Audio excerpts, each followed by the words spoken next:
In this video, I am going to show you how you can change or you can transfer your TikTok account from a personal account to a professional account.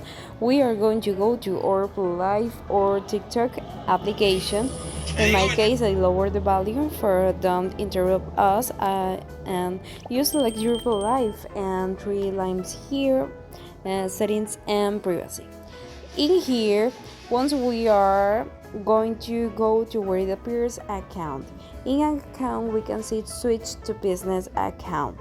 We press next, and we have the option to choose a category.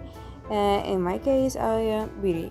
Next, and you must your new email